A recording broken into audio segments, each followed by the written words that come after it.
Like Google actually knows that at the end of the day, their audience is humans, and that when we overdo it, it's not going to do well. And so it'll punish you if you try too hard. Welcome to another episode of the Inspired Brew. My name is Ingrid, your host, and today I am with Lauren of Salted Peaches. I am super excited because we have a juicy topic that has been all over my DMs and my emails, all about shop SEO. Guys, you're gonna be in love with Lauren by the end of this episode. Oh my gosh, that's so sweet. I'm like, don't tell my husband we're celebrating 10 years of marriage in a couple months. I'm just kidding. I love it when we get to just spread this ripple effect of community and creativity, learning connection. So thank you so much. This is incredible. I'm Lauren. I am a dog person. I feel like that's always something important for me personally to mention right off the get-go. I'm also a sailor in training. I've been taking way too long. I'm probably the worst student ever because the lake is like an hour from my house, but trying to actually learn how to sail a boat, which is fun. And I'm also the wordsmith and founder behind Salted Pages. So we essentially add flavor with words. We're copywriters and we work primarily for artists, creative entrepreneurs, but really anyone with an original idea and a zest for life. And seeing that a large part of marketing is really about the message. Like, what are you saying? Who are you talking to? Our bread and butter is really like the website copy, the blog posts, the brand messaging, really anything written that's a little bit longer than a social media caption that you are writing and sending and sharing with a client or with an audience. That is something that we take off of your plate and put beautifully on ours. So I'm landlocked in Fort Worth, Texas, but I grew up in New England, and I feel like this work is incredible because it brings me to amazing people like Ingrid. So yeah, that's kind of where we'll end that. I love that. And yes, to the dog people kind of deal, because yes, me and my dog agree. It is important. I do love all animals, but dog people, it's just different. We have enjoyed a rare cat person. I mean, some of my friends do have cats. I don't shame them, but I'm just a dog person. I love dogs. I actually rescue dogs. Mhm. So I'm really excited when I meet another Same, dog person. So same. this is amazing. I love that you have been in different states. I have been always here in California, so I'm kind of boring. But I love that this kind of job really allows us to just connect with people all around the world. And to that, what has been your favorite part of the job? I feel like it goes hand in hand with that. Like I grew up in Connecticut and now I've worked with people who live there, and like I can Google Connecticut wedding photographer and find one of my clients ranking right there on page one of Google because of the work that we've done. It's just like this weird ripple effect, but also really cool. And then we've had people in Italy. My husband went there last year. We went there together last year for my birthday and got drinks with a client that we have in the Amalfi Coast. So it's been really cool to see the world become a lot smaller. I moved a lot as a kid, and people are always like, "Oh, where was your favorite place to live?" or whatever. But I feel like every place has a different set of people that you fall in love with or that you learn from. And so now this work allows me to continue that. And I think now I can bring that perspective of being the new girl and step into any location, any kind of genre or business that I'm writing for. And it just feels natural. So mom and dad I was mad at originally for making me move all the time, but now I think it has led me into this amazing, beautiful work where I have friends and clients in all places, and I love it. Oh my gosh, that is just so good. And I love the fact that you are able to meet your clients sometimes like in the most random of places. Like, yes, I was just randomly having dinner in the Amalfi Coast with them. How amazing is that? Honestly. Well, humble brag. Honestly, my husband, when I started this company, he decided to go become an airline pilot. And so that has helped a lot because I Mhm. can work remotely and, hold up the shop here at home in Texas, but easily hop on a plane and go meet a client. So that's made it a little easier. That's my little secret sauce. Okay, so for everyone out there, please go marry a pilot, get that on the sideline so that we can just travel for that. I love it. No, that is amazing. Honestly, I have had little opportunities to meet my own clients in person, and it just holds a deep space in my heart. Like it's so Mm. different. It's the same because honestly, we connect really well, but it is so different to have that in person like connection with them. So I love that you've been able to just work with so many different kind of businesses in so many different places because I feel like you have to really get into their brains when you're working with them, you're writing those things for them. So, speaking of deep Yeah. work, what is your drink or snack of choice when you have a deep work kind of day? I honestly love waking up and making my own coffee. Like that just puts me in the right zone, in the right mood. We bought this fancy espresso machine last year, so I've been learning how to like really finesse the recipe for it. But lately I've just been doing my normal drip coffee, a little bit of almond milk, maybe some honey and lavender, and drink away. In the summer, it's I so like today I got like a takeout one after my workout class, but normally I'll just make a nice hot one and it goes cold and I have to microwave it probably like 4 or 5 times. But that is my process. That is part of it. I feel like if it doesn't go cold, it's like, were you actually in deep work or was this just a Yeah, leisure day? you're just sitting there. Like if I'm reading questionnaires from clients, I can get away with maybe having half of my hot cup of coffee, but that is very rare. Like normally I'm like aching to get this idea out of my head and need to just be all up here in my keyboard and with my mouse, and the drink just sits over there. And at the end of the day, I'll have like 4 or 5 random things. Like I'll have my water, my tea, because I decided I needed to cut myself off of the caffeine and go with an herbal tea, and then it'll be the water, and they're all maybe half gone by the end of the day, and that means I had a deep day of work.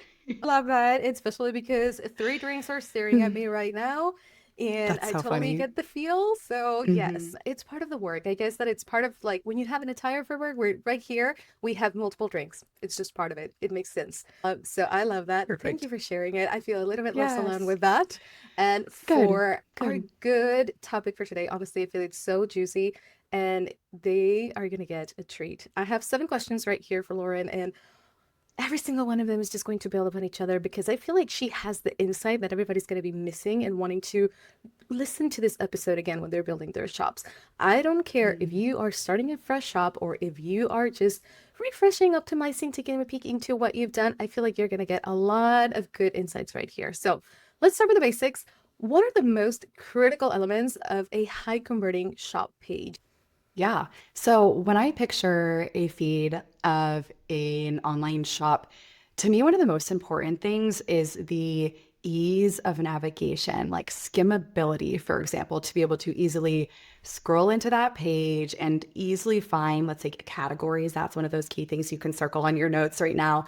Categories, something they can easily click to say, okay, I need this, not that. And it opens it up in a really clean, sleek, not overwhelming way. I don't want there to be too many things going on or so many different categories like that are too in depth. Like if your category description or button is like 3 or 4 words long and each of them are 3 or 4 words long, it's so hard to wrap your head around that. It's like if my GPS started to tell me like turn 45 degrees, I would be like, what? So same thing with your categories. We want it to be very straightforward of like, okay, is this a copywriting template? Is this SEO? Is this a course? Just really simplify it. So that's one of the biggest things that we see of like critical needs is having those clear, easy to see and use categories. You're laughing. I feel like you probably have a great example of.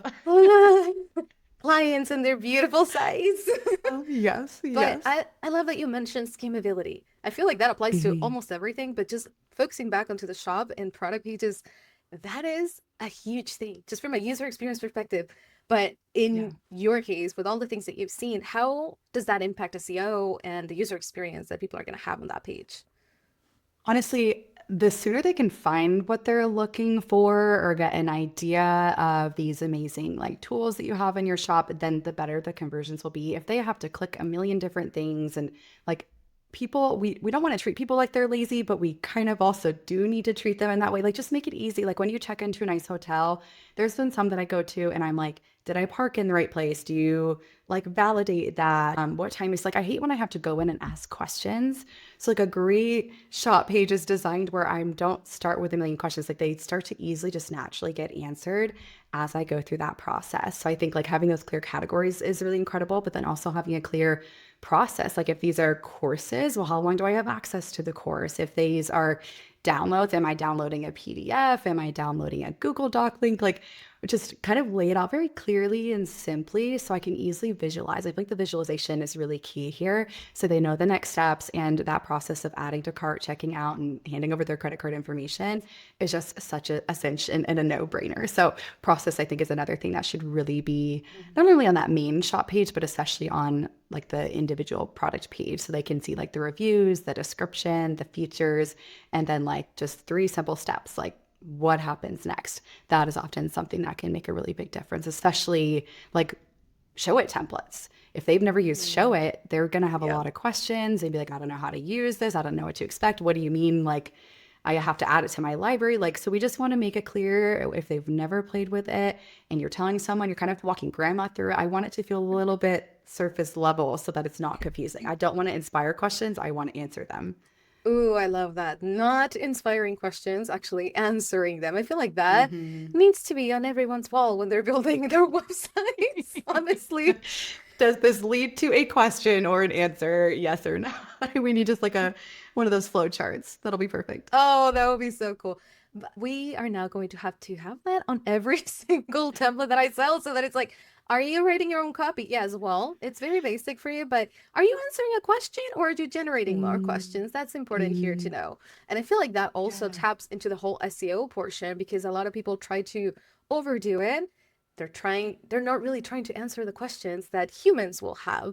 So when we take a peek at SEO in shops and product pages, sometimes it feels like people are a little bit at odds when they're writing their own stuff because are they writing it for the SEO and all the crawlers and Google and Bing and Yahoo and all of the other search engines, or are they writing it for their own people? Are they giving them the processes? Hmm. So how do you, as a professional, balance that between I need to write for SEO, but I also need to write for the Right. human? Right.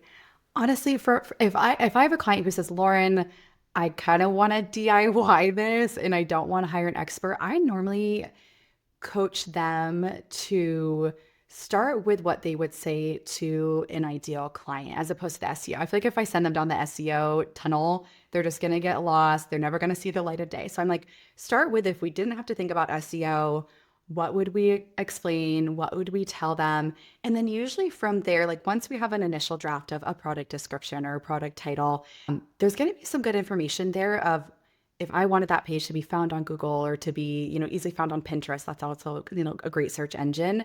What are the things that I would type in to find that? So that's a really great way to start of like human first and just what naturally comes out. And then go like I like to do the actual keyword research with tools like Uber Suggest or things like that, where you can look up phrases and it'll tell you how often those phrases are typed into Google per month, how competitive it is, like how many other people are also trying to rank for that. And then you can kind of backtrack and use those keywords and go back and say, oh, I never thought of this product as a copywriting course for wedding photographers, but really when I boil it down, that's what it is. And then that's something you can take back and incorporate naturally into what you already wrote and really focus on for humans, and then just add that in a natural way. So that's what I would say if you're DIYing it. I do the opposite because I already have that great writing skill set and that's really honed in. I start with my SEO keyword and like what do I need to rank, and then I go through and I write love based that. on that. But that's because my writing is already like up to the point that I need it to be, and Hmm. I don't have to worry about over optimizing or making it robotic because I know how to do that. But when you don't know how to do that, that's where copy first and then kind of just reverse it would be my recommendation. Just a little sprinkle after the fact when you have actually written a human like for other humans kind of document. Yes, Yep, yep, yep, yep. I love that. And I feel like it absolutely. also helps them to just make them actually write in a natural way in their own voice without going Hmm. into the deep ends of, am I doing this right? What is so and so doing? Can I copy what they're doing? You're not ranking for the same thing. Even if you're selling the same, your audiences are different. The way that Yeah. your brand is marketing is different. So I feel like they really need to just focus without the thing, like just not thinking about SEO and then just go back in and sprinkle it. So Yes, that's yes, a because they get nice balance if they're lost. doing it themselves. Like if you're using like an AI tool for the writing process, I guess you could use my philosophy and start with the keyword and then ask for it to plug it in. But sometimes ChatGPT or Claude, like it just makes it so stuffy and uses it so awfully that I'm like, oh, I would maybe still have it write like a great description. And then maybe you go in and optimize it afterwards. And sometimes that really just means using the phrase once in that little paragraph, once in a subtitle on the page. Like it's just Mm. a couple key times we want to use that phrase. We don't need to splash it everywhere because then it's just not only overdone for a normal reader and client who feels like, I feel scammed just looking at this, but also because Google will penalize you and not rank you as well if it also feels scammy and overdone. So that's a funny thing because people are like, oh, SEO is so robotic and it's so overdone and this and that. But I'm like, Google actually knows that at the end of the day, their audience is humans. And that when we overdo it, it's not going to do well. And so it'll punish you if you try too hard, which is awful, but that's just the way it is. I feel like that is a conversation that I have with almost all of my clients that come in for an audit because you'd be surprised that people are still being recommended that they need to have a hidden text box, that it's the same color as the background with all of the keywords stuffed in there. No, And I'm like, you definitely no. want to get banned by search engines, do you? They they just don't know what they don't know, and there is some very Yeah. bad advice out there. And people just end up going down the bad path, unfortunately. And I feel Hmm. like you Hmm. can write in a human way and still just add a teensy bit of sprinkles of your keywords and get better results than if you were stuffing it to the brim just to get on page one and get ranked for that on your product. Like, that's not going to work that way. I'm sorry. So accurate. And funnily enough, like I have some content that even for me, like back in the day when I first launched my business, I had more time on my hands and would just write blogs to write blogs and share information and details with people. And some of those posts still rank really well to this day because I followed that technique of just writing what I felt like someone would want to know and in a way that was really helpful to them. And it does a great like job. It gets me traffic, it gets the clicks, it gets the views. But because I was just very forward with what's going to be helpful and didn't try to stuff keywords or go about it in a robotic way. Like if it feels spammy and if it feels like you're trying too hard, then we should stop and reverse a little bit. I love that. I feel like that is a great cue. If you feel like you're actually trying too hard, you are.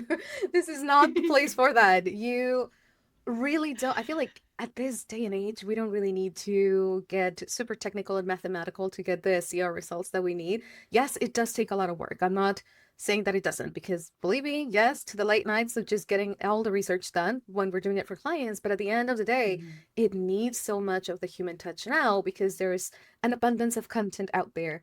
So it is easy to just like stuff it or do whatever, but we're not really answering those questions. So I think that it takes back into what you were mentioning at the beginning. Is this inspiring another question or is this answering a question? I feel like those kind of things, at least for me and what I've seen from my clients, but for myself, blog posts that are over 5 years old still bring sales because they're answering a question in a very specific like customer journey stage and whatnot. Like, yes, there was a thought behind it, but it was coming out as answering a question to a real person that could have just asked me that. And so Mhm. search engines just bring that question forward and the answer is right there on that blog post. So I feel like it's kind of like the same with the products because you will have a unique way of delivering this product, of creating this product. Like what's in it, if it's a show a template, like you mentioned, how it was built, it's different than from another designer. Your Yes, intention is different. So I feel like that just absolutely. helps you bring in a little bit more of your own storytelling and answering those questions at the beginning without having to like make it all super stuff. But I feel like when we are talking about that SEO and people start getting nervous, they make mistakes, like huge mistakes. What has been the number one mistake that either you see repeatedly or something that was just like, Mhm. this is a major thing that you have Right. seen with your clients? I would say outside of the keyword stuffing or the putting a keyword in white text and like hiding it on the page somewhere, one of the biggest mistakes I see is maybe not using their text tags correctly. And if you have no idea what we're talking about, essentially that's just like a table of contents for that page or for that website to say, hey, this is the title of the page, this is the subtitle. You're just breaking it down in the settings of your text boxes to tell Google what's important on that page. And we see a lot of times where someone will like create a little product page, they're selling their little course or their template, and they've not paid any attention to that. So they either don't have an H1, so they don't have a heading or a title tag for that page, or they have 5 text boxes and they've told Google in their settings that all of those 5 text boxes are H1s, which is just confusing and therefore you're not doing anything. And so just going through the back end, if you're using show it like your text properties of those little boxes and making sure that the ideally the title of the product or maybe the keyword of that product is your H1 and then the rest don't need to be. You only want one H1 per page. So that's probably one of the top SEO issues that I've seen. And I promise if you Google what are show it header tags or what are header tags, it's actually really quite simple. And it takes like 5 minutes or less to fix on a page. Like you don't need to know how to code for most, you know, drag and drop platforms. So I love that you just gave them the perfect easy fix for something that is Hmm. so big. And one of the things that I feel like to this day still holds a lot of value to have right from the beginning with your H tags on the correct order, first of all, and making sure that there's only one H1. It doesn't matter that you try to say this is important and this is important, so everything's going to be an Hmm. H1. No, please don't. That is actually doing the contrary. You're just confusing the robots. They're not seeing your page, they're Hmm. just literally reading the code. So if you mislabel it, they're gonna read it in the wrong way at the end of the day. So I love that Absolutely. that's a focus and a fix that people can do. I guess fairly easy, even on the Hmm. less friendly platforms. Like if you're on Showit, by all means, it is literally on your right hand side panel. It is just one click and you get that fixed. You just republish and it's good to go. Your sitemap is going to be Yes. updated when the robots are going in and crawling that. It's going to get all updated for you. So I feel like that is something that everybody should go and do right now, or at least after they listen to this episode, so that they can just triple check that their pages in general, but especially their shop pages and their product pages, have the correct H tags, because you want to start ranking without even having to just think about the keywords. It's just what's already there, what already exists on the Right. page. So inside of the pages, okay, we got their structure right. But I feel like another big point of the bit is the length, because Mm. I've seen it go like, no, you have to be super short, or you have to go and like drop in all of the information. So, in your opinion, how detailed should a product description really be for both SEO and conversions to the humans? And to me, those go hand in hand. Like we use the SEO to get them to the page, but then we use the rest of the copy and the messaging, the layout to get them to the checkout. So they both really just work well together.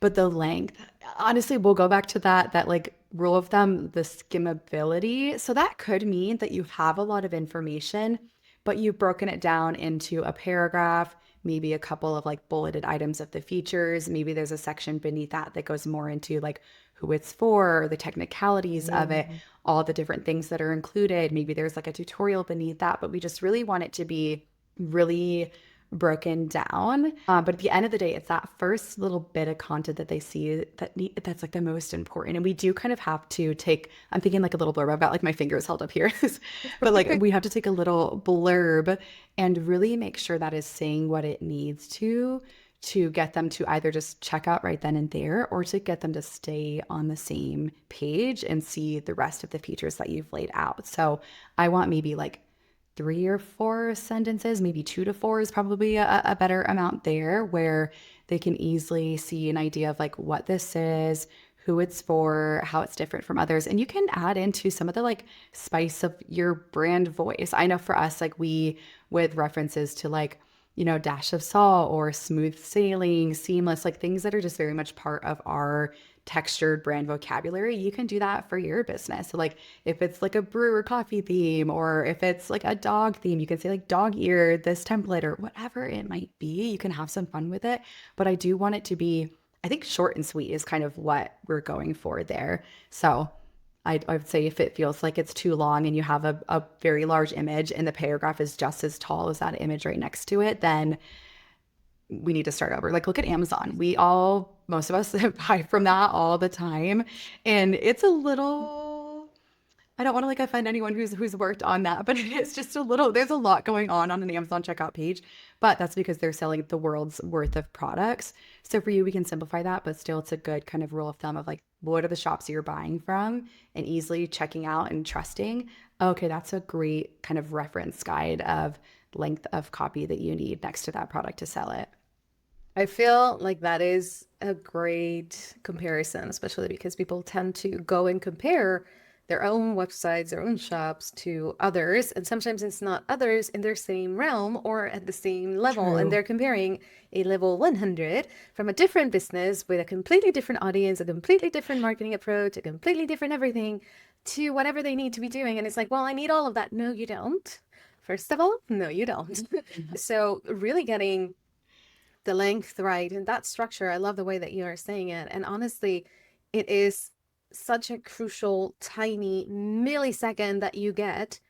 You're not going to deliver that in a whole chunk. It needs to be delivered in the shortest way possible. And a lot of people just want to like get everything in there because it needs to be out. No, it doesn't. It just needs to be compelling. Like, who is this product for? And they just need to know quickly looking at it. If the image Yeah. itself doesn't really answer that for me, which it should, because product imagery is a whole other topic, but just getting your product title and your short description really to the point where it's easily and succinctly answering the question, that should be more than enough to make sure that you have the right things in there. And if you sprinkled your little SEO keywords after you went back into it, then it should be more than ready for both. So I feel like just following a simple structure and not trying to be Amazon by all means. That's gonna be Yes. that's Oh. gonna be the answer for that. But I feel like that also just brings me to the question, because it's something that I've seen with my clients, and I'm pretty sure that you might encounter this with your own, the differences on crafting that compelling product description between a low ticket item versus a high ticket item.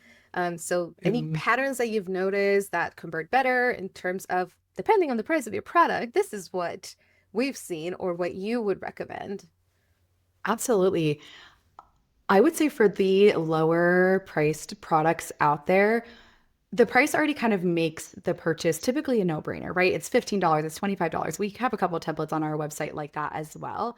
And the only thing I think we have on some of those pages is literally just the product image or maybe like a gallery you can scroll through, and then the product title, a tiny little 2 to 4 sentence blurb, and then maybe 3 to 4 bullet points. And even that might be too much for some of these products, but very just short, sweet, to the point. We tell them what it is, what's included, and then it's priced so low that it's a no-brainer. I'm just going to go ahead and grab that and take it home. And maybe it costs me, a couple of coffees, and that's okay. I don't have to stress too much about it. Whereas, of course, a bigger ticket offer, something that is $500, $700, we see a lot of like $1,200 templates out there. Yeah. That is something that we are going to need to reassure a little bit more about. Most people are not just going to immediately like add to cart, check out, perfect, great, amazing, there goes $1,000 of my money. Instead, they're going to want to see that it is going to be impactful for them. So I think of a lot of like business owners and entrepreneurs that are buying these kind of templates. For them, they want to see the social proof. They want to see the reviews. Like, has this made a difference for other people? Am I going to earn my money back with this purchase? Is this something that is just so valuable and so jam-packed with all these goodies that of course it's worth it? In fact, it should be costing me $3,000. So $1,000 is a great deal. Like, we really want the information to be a bit more in depth, but still skimmable, so they can get that reassurance, that anticipation, maybe the FOMO, whatever kind of emotions we feel like we need to pull at with our ideal client to reassure them that, yes, this is also just as much of a no-brainer as that $15 template. So we do need some more content there. I think FAQs is also something that's going to be more likely needed on a higher ticket offer than a lower ticket offer, because it's probably way more jam-packed and way more intense and in-depth. And we need to clarify, yep, who this is for, yes, how long you'll have access to it, and all that kind of jazz. So a little bit more information is usually needed, the higher it costs. Okay, yes, I absolutely agree with that. And I feel like that just goes back into the whole, if you're stuffing it and you're trying to just make it, honestly, it sounds like you're trying too hard. It sounds scammy. Like, it's not Mm-hmm. the same. Are you trying too hard because you're trying to convince me it is a very high ticket item and I need to be convinced to buy this and look at all the perks and all the goodness? But if it's a $15 product and you're trying to sell it like this is a $3,000 course, we have an issue because now it sounds too good to be true and you're answering too many questions. This thing is definitely not going to be what I think it is for the $15 that I'm trying to pay for it. Well, and I am curious, Ingrid, if you've seen, I know like if I go back to like 2020, the sales pages and like high-end product pages we were seeing were really, really long. And I think that was because it was like a bit of a new era of people charging thousands of dollars for things you can buy online that aren't clothes or purses or fashion or jewelry. Like, that was a course, a membership, a template. But now I've seen that kind of come back down to reality where I don't need my sales page or my high ticket product page to be like a super crazy long essay. I've seen this more like middle of the road length, because like you were saying, sometimes it's like, okay, are we overselling, over advertising. And normally you've built some of that trust and built some of that like relationship connection conversion items prior to them getting to that product page. So maybe they've been following you on Instagram for a while, or they're on your email newsletter list. So when they get to that product page, we don't necessarily need to do the whole start to finish sales pitch, but that kind of like middle of the road, like middle length, not too long, not too short, to reassure them, set those expectations, and then just get them to the next point. But it also is dependent on the program and the product, because if your program or product is also like really in depth and linky and shitty and chatty, then I think a sales page or product page that's really short would seem like a bait and switch. I would almost be disappointed. I would be like, wow, I thought this person was really direct and to the point. I was excited to learn from them in a bite-sized way, but then I download the course and it's really winded, like so long-winded. I think I would feel taken aback. So copy wise, like the amount of content you're putting on that page, be mindful you're not doing a bait and switch. Like be genuine to what they're going to be downloading and getting access to, because that can also just really disappoint or frustrate people because they feel like they were sold this really long thing, but then it was like actually really short and there was nothing there.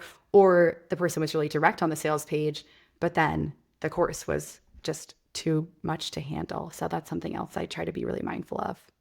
I love that, and especially because that is very easy to just get wrong, I guess. With most of my clients, when we're doing their brand strategy, I always kind of emphasize 1,000 times that they need cohesiveness between not just the design, not just the visuals, but the messaging, the tone, the way that they're speaking. And I feel like that is exactly what you're saying at this point with anything that we're selling, whether it's a regular product on a regular shop page and it's just like e-commerce-y, or if this is a sales page for a more in-depth product or a course that you're selling, it has to be in line with everything that they're going to get at every touch point. So I can't just try to convince you just to get your credit card to swipe by and then give you something completely different. Because even though it might be valuable, this is not what they signed up for.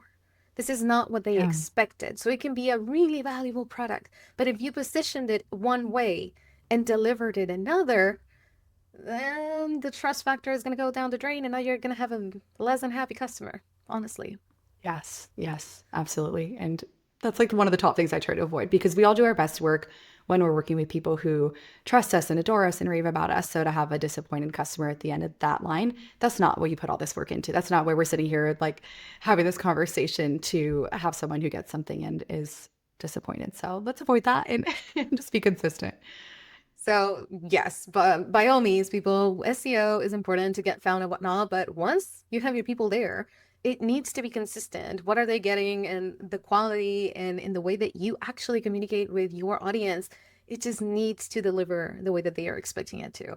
I feel like that is one of the biggest like areas where people start comparing. Oh, but so and so are doing this, and if they're selling it this way, then I need to do that. No, you don't. And yes, I've seen the shift between the super long, extra, extra long sales pages, which I still think of them when I see them, of all this like old school marketing, that it just feels Yes. very infomercial. We You have way too deserve much. this. Yeah. Oh my gosh. And they have the same, like from a design perspective, like they have the same old school feel that the infomercials from eons ago. And you see it and you feel it when you're reading it. And it's just like, do Oh, I like I cringe. trust you, but your sales page just like sold me out of it. Thank you. Goodbye. I do see that even higher ticket items, like templates that are going to be around 1,000 to 2,000, they went from being these huge sales pages to actually a product page because it's in a shop and they're back into a regular product page kind of format.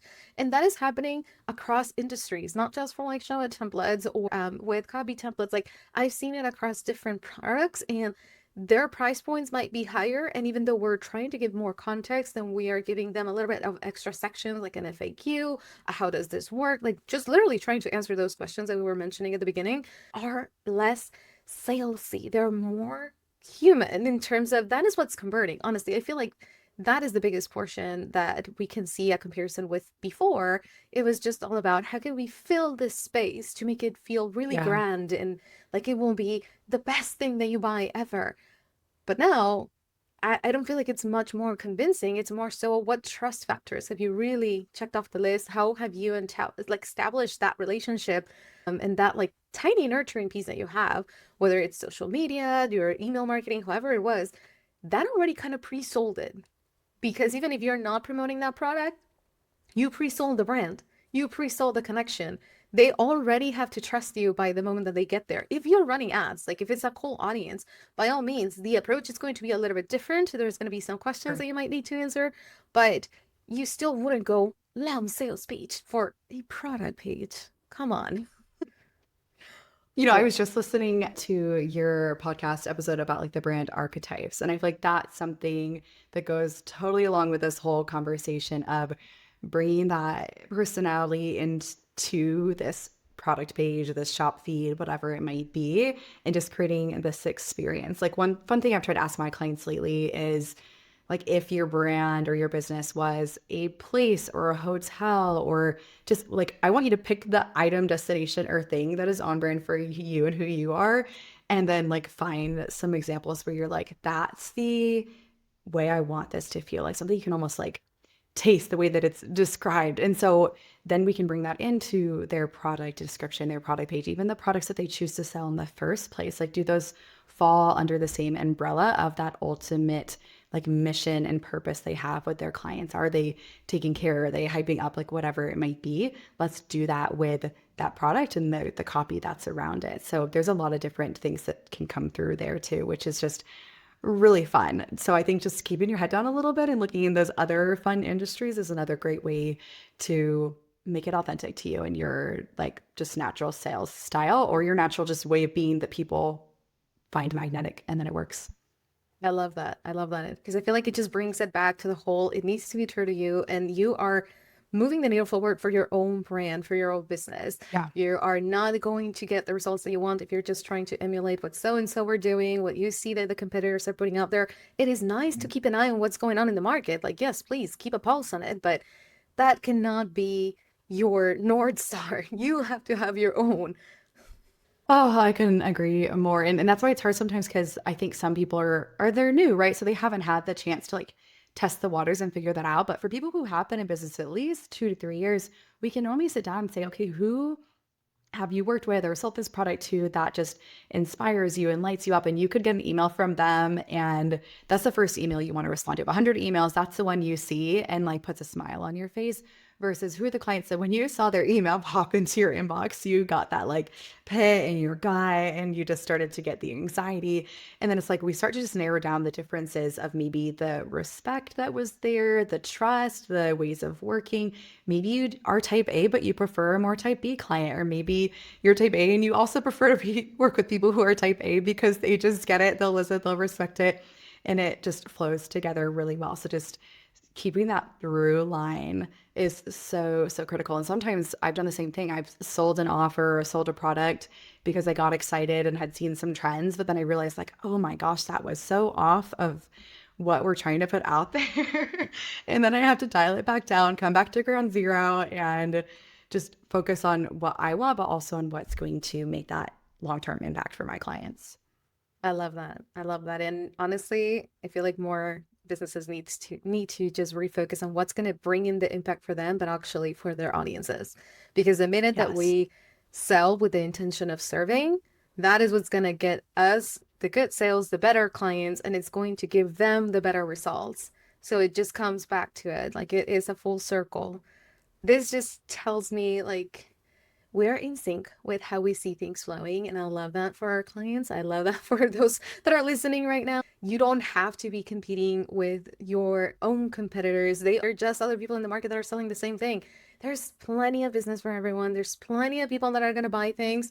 You just need to make sure that it really feels like you, that you are doing your due diligence, but obviously keeping things with the proper items like the H tags that we were talking about before, especially if SEO is going to be like your top thing right now because you have the perfect product, you feel like you've written the perfect description for it. Okay, great, nice for that, but go back, do a little research, do a little sprinkle in.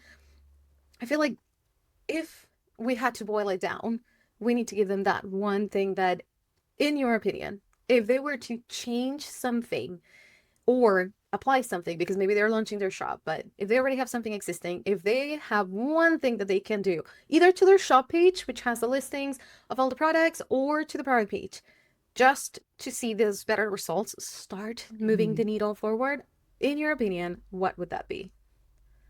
So I was in San Diego. I should have called you a few weeks ago for an event, and we sat down with over like 20 small business owners and critiqued their websites. And every single time we would focus a lot on the desktop, but then I would pull out my phone and look at their website from my phone. And that's what I would recommend doing is auditing your shop and your checkout and download process from your phone because that is where most people are viewing, finding, buying. And that's usually where you'll realize, wow, things are really cluttered, or my headline is chopped off, or wow, this paragraph was just really saying way too much. I could have trimmed that down to just one sentence.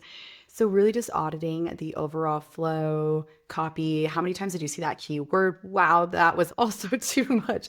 So I think just auditing your shop from your phone is one of the best things that you can do to help with conversions, and reading through it, clicking it all. And like, if there's something that you're like, oh, I would not buy this if I was the one on the end or other end of the line, or like, I would not read this, then what are we thinking our audience is doing? I know there's going to be different people and they don't always think or view or browse things in the same way that you do, but that's one of the best things you can do is be very mindful of the mobile experience.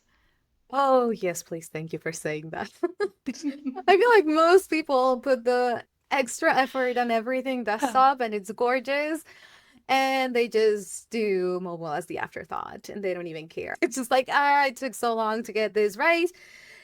Is it viewable? Is it readable? Great. Let's just call it a day. I'm like, you just left half of the people hanging because you didn't care for that experience. And we consume Right. things so differently when we're on our phone versus when we're on a desktop, or it's very rarely, but a tablet usually is going to bring in some of that desktop experience. But honestly, a phone is just quite different. Like, even on the So fun different. dynamic effects, like putting a hover somewhere just to make a little animation, like it is very much a different behavior. So if I can't read it because you put it behind an image and it's supposed to hover, guess what? On mobile, it needs to be outside of that image. I can't see it. I can't hover it. So Oh, please, people, such a open up pain your point. phones. You can feel my pain. You can see what I do when I'm doing audits And the and good thing building. is, most of us like have like spare random time in our schedule where like maybe you're on the train headed somewhere, or you're at the airport waiting a flight, or you're like at the doctor's office. Like there is key times where like maybe when you would have normally been on social media scrolling, take that time and audit your website, screenshot the pages where you're finding issues, come back to it. I did that myself because I was like, oh no, I saw so many things on so many websites. I should probably literally be a little bit introspective here and look at my own website and find its problems. So using that spare time accordingly is just so impactful. And fun tip is that I often will take certain sections that I will hide on my mobile version, but have visible on desktop, because I realized on mobile that it's just way too much scrolling, way too long. It's not as influential. Whereas desktop, I'm like, oh, there was some breathing room here. I could add a little bit more like of this strategic fluff. But I've toggled some of those things off on my phone because I realized it was just too much and I needed to get to the point.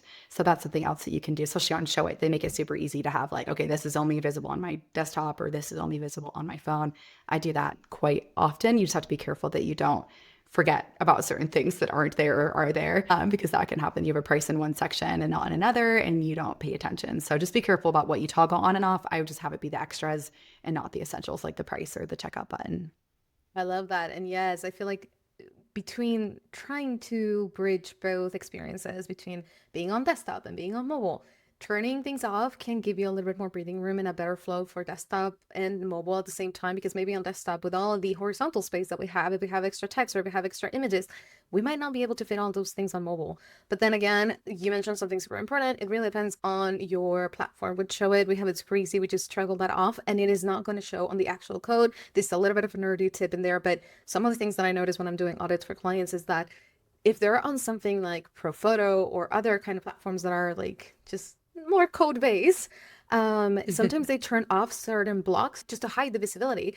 but it's not actually removing the code from there. So now you have double the content. And now we have another issue right in there, because for an SEO perspective, if you have Interesting. double the content, it's going to feel like you're stuffing it and search engines don't love it. So just be very mindful of what you're turning on and off. But that is a great way to make sure that your mobile is cleaner, less stuff, and just a little bit more flowy. So I love it. Follow Lauren's direction. Next time that you're trying to do a little doom scroll, just take a peek at your own stuff, become your own little Hmm. fan, and see how would you like it. Would you book yourself? Would you find your calls to action easily? Is it easy to actually check out?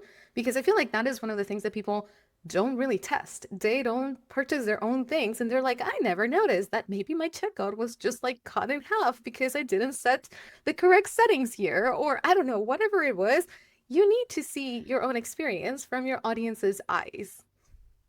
Yes, yes. And then my favorite thing is to like play with the copy too on that sales page, on that checkout page, or the final delivery page. There's some fun stuff you can do there. I know I have on one of mine, like when they receive the template, it says like Nutmeg, my dog. It says like with a photo of her, it's like Nutmeg's been hard at work, like creating this for you. Please enjoy. And like we could have fun because at that point they've bought it. They get to laugh a little like at me and at themselves and then go and download and enjoy the product. So you can get a little spicier, I would say, after the product purchase, but not so spicy because that clickbait is not something we want to do. I love that. And it is so funny on my sales pages for most of my courses at the end after the big sections, I have a frequently asked question area, and I have a picture of my dog, Yui, and it says, well, Yui thinks that you might have some questions. Here are some answers for you. So it's like, yeah, you just put in the personality.